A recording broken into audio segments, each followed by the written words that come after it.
Hey guys, it's Cthulthu here. So here I am killing grotworms, and it's my first Slayer task. So it's my second time here because I killed these without having a Slayer task, just to try them out, see what kind of drops that they gave, and yeah, it was all very good. And now I've got it as a Slayer task. It's obviously even better because I can kill them far faster, and they drop so many good stuff. I mean, I've already been through this with you before, and I'm sure you've already realised yourselves from other people or from trying it yourselves, but yeah, these guys constantly drop rune drops and other decent stuff, addy bars, actually I don't think it's addy bars, I think it's addy ore, but also rune ore, rune squares, rune helms, rune swords, etc. Yeah, so it's pretty decent. However, that being said, it is a hotspot for bots, and it seems like every single English speaking world is now full of bots, which is immensely annoying. I mean, there's probably like twice as many bots as there are grotworms, so that's how bad it is. And yeah, it's very easy to see the bots because, I mean, you know, the dragon helms, the granite plates, the dragon skirts maybe, they're so easy to recognize, and there's just so many of them. It's like a flood of them. Anyway, what that has meant is that I've had to start using foreign worlds, because for some reason the bots don't seem to use the foreign worlds, so the Portuguese, the French and the German speaking worlds. But with that also then being said, so you've got the English speaking worlds that are flooded with bots, but then you have the foreign speaking worlds flooded with slayers. So yeah, I mean, if you're looking for real players killing grotworms, then you just have to go to a foreign world, and it's not much better, to be honest. I mean, it's going to be busy either way. I guess you could probably, you know, react faster than a bot, so I think that might be the one advantage. But yeah, I mean, you've either got the bots on one hand or you've got the slayers on the other, and it's just not good either way. Now obviously I'm saying all that, and yet here I am with this entire room to myself. That is because I've done two things. Not only am I on a foreign world, but also I'm doing this late at night, and it means that there are just far less people on and far less slayers, clearly. So that's why it looks pretty good now. But I had to do this task in two parts because I had to go and do fish flingers in between before the reset, because I had 4 tokens, and you can only have a maximum of 5, and you get 2 every day. So yeah, I had to play at least one game in order to still retrieve my 2 tokens from the next day. So yeah, I cut my trip short. But yeah, the first part of the trip was, you know, it was hard because there were so many slayers. The second part of the trip, which is what you're seeing right now, is where it's really easy. Also, just to answer another question you're bound to have for me, why am I using a rune mace? It is because I didn't realise that my rapier was degraded, or as you say it in German, kaputt. And yeah, I love that word, and also most people know what kaputt means. So as soon as I had a look at my rapier, you know, trying to figure out why I wasn't killing that fast, and saw that it was kaput, I knew that obviously it was degraded. So yeah, and I've only got about 10 left to kill. So instead of you know, just running off and fixing my rapier and coming back again, all that time wasted, I thought I'd just kill it with a rune mace, which obviously I got as a drop. So yeah, that's why I'm killing with a rune mace, and it's probably doing more damage than the broken rapier. I can't really tell, but seeing as the mace is a crush weapon, and these guys are apparently weak to crush, I guess that's why it's working. So yeah, now the one thing that I wanted to really talk about is the combat, the evolution of combat. Now you see, the thing that I noticed is one of the things that I've stopped doing that I used to do was make update videos, and that's because I appreciate and because you let me know thoroughly well that you do get a lot of videos in your subscription box on an update day, because everybody does the same thing, and you're probably subscribed to multiple Runescape players. So yeah, you get to hear all the same stuff over and over again, and it floods your subscription box, and I'm sure it's annoying. It would certainly annoy me if I was in the same situation. But with that being said, there is one huge update that I obviously do want to report on, not just for you guys, but because it'll be fun and it'll give me something to do rather than just, you know, trying the beta for my own experience. And so yeah, if you didn't figure that out, it is obviously I want to report on the evolution of combat beta. And yeah, I'm really looking forward to it. But the thing is, I don't know if I want to do update videos, or maybe I want to make my first live stream. I don't know if that is something that I should do. I mean, you have to tell me what you think. I mean, at the end of the day, my main audience, my starting audience is going to be you guys, and then hopefully I get, you know, a few extra views from random people looking about on the live stream sites. But otherwise, primarily it's going to be for you guys, the 600, 700 of you that actually watch these videos. So yeah, what I want to know is, amongst all your other subscriptions, how would you prioritize your subscriptions in terms of the people that you would watch if they were all to post live streams on the day of Evolution or Combat? And more importantly, where would I rank among that? I mean, if I rank first among most of those, then obviously I'm going to make that live stream because it's worth my time, and I know that you guys will be watching and choosing to watch me over other people. But if not, then I guess I don't know. I guess I still do my own thing, but I don't know. It'll be easier to make a decision, or at least I'll be happy with my decision.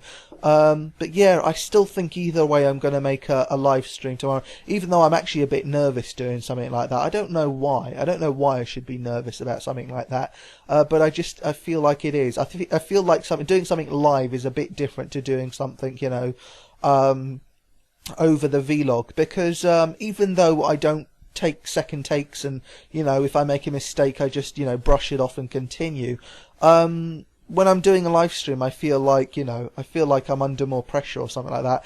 Anyway, I'm gonna have to just get over that, and I'm going to try and make a live stream tomorrow. It's going to be on twitch.tv, so if I do go ahead and do that, and hopefully I can get a couple of people in a Skype conversation with me, so it's not just me doing it, then yeah, I will go ahead and do that, and I will make sure that you have the link to it, and yeah, hopefully it will be fun, and hopefully you'll learn something from it, from the beta, if you don't have access to it yourself. Hey guys, it's Cthulthu here. So here I am killing Saradomin something or other mages. Well, actually, you know what? I've already finished the task. I thought to myself, instead of making a clip for each and every dragon boot drop that I get, I would just make one right at the end to cover them all, because I figured it was something that I've started doing recently, is taking my wealth with me. I mean, I would usually use my berserker, especially here, but yeah, I just felt like I've felt like wearing my my wealth for a couple of days now, seeing as without it I was getting Torstal, no, sorry, not Torstal, but Toadflax and Snapdragon noted drops. And yeah, I thought to myself I would quite like a few more of those, especially with this new vigor that I have to increase the value of my resource tab. And yeah, with that being the case, I mean, I guess wealth takes precedent over president. I don't know how to say it, but it takes priority over wearing a berserkering for just a few extra strength bonus. So yeah, I came here fully expecting to get some dragon boot drops, at least 2, and I thought instead of making 2 clips, I would just have the one right at the end. And yeah, now what I'm killing is nothing to do with Slayer, because I've actually finished the Slayer task. But yeah, if I show you my inventory now, 5 dragon boots, and they all pretty much came within the 100th to 200th kill. So yeah, they just kept coming really quickly. I think I got about 3 within 20 kills, but I wasn't entirely sure, because this isn't a task that I pay much attention to. I just, you know, I click a mage every now and again while trying to do something else. So yeah, 5 dragon boots. I was also picking up a few runes. Initially I was picking up the teleport runes because I thought they helped with remote farming, but yeah, apparently you don't use laws with remote farming. So yeah, I was only picking up astrals, natures. I have no idea how I managed to pick up waters or bloods. But yeah, I mean, that's a nice thing. One thing I didn't actually know about remote farming, even though it actually says it on the box. In fact, I'll show it to you right after this kill. But yeah, one thing you can do is if your herb or whatever it is that you're growing, if it's diseased, you don't actually have to go there and heal it, or yeah, you don't have to do any of that. Cure it was the word that I was looking for. All you have to do is click on it, apparently. So yeah, well, apparently I don't have the runes now. I need earth runes, and yeah, I don't know if these guys actually drop earth runes. I've been picking up mud runes as my earth runes, but yeah, so looks like I can't show you it now. But anyway, you can take it from me. I didn't actually know that, even though it said in small text that that's exactly what you can use remote farming for. About to run out of prayer. I'm not gonna top it off though. It seems like a bit of a waste for a kill that doesn't even matter. So there you go. And also, I didn't notice this until I until I read it. But yeah, 1,502 Slayer tasks. So I didn't know I was coming up to that total, and I certainly didn't know I'd got it and passed it. But there we go. So 1,502 tasks. So yeah, I mean, hopefully before I get bored of Slayer again, I'll hit 200, 2,000 rather. I think that's going to be my goal. So yeah, I'm going to go and get another task, and I'll catch up with you later. Okay, guys. So I finished the oh no, well, actually, I was just about to say that I finished the Sourdough in Mage task, but yeah, that was the case in the last clip anyway. Since then, I've killed 180 Dagon or something like that. Now, something that I didn't mention in that last clip is that I was actually trying to grow a Zamorak Hawk. And the purpose was to, you know, make it so that I would only have to take a Sourdough arrow, and I could take the pet, and then I could still wear all my normal stuff, and nothing would change basically. That was the idea. But yeah, I mean, I took the chick into the into God Wars, hoping that would work straight away, and I wouldn't have to grow it fully for it to work. And that wasn't the case. It seems like you do need a fully grown one for it to work. But regardless, I was getting attacked by the werewolf, but he wasn't doing any damage. I don't think anything else attacked me apart from the werewolf, and because he dies so quickly, it wasn't an issue. One of my subscribers did mention that to me, but yeah, I mean, only after trying it without a Zamorak item did I realise, yeah, this is not a problem. I can do Sourdough I can kill Sourdough mages without needing a Zamorak item whatsoever. So there you go. There's a tip if you needed it at all. I mean, seeing as you gave me the tip in the first place. But anyone that didn't know, you don't really need a Zamorak item at all. Something else that somebody told me was to take monk robes, so that was better than Zamorak robes. But I guess that doesn't matter anymore. And yeah, so the reason I'm actually bringing you to the video footage right now, if you can't see it already, and hopefully I remember to zoom in to it if I've already zoomed into the picture, but my pet has run off. So it's pretty lucky that I found out that I don't need a Zamorak item at all, because you know, my attempt to get a pet to solve my Zamorak problem has ended in failure. He ran off. I could have sworn he had been fed enough. But clearly that wasn't the case, because he's run away from me. And I certainly don't remember getting a warning, which is even more annoying. I mean, I don't know if it... Then again, I was at Dagonoth, so... Hey guys, so have a look at that. Dark bow from a Dark Beast task, surprise, surprise.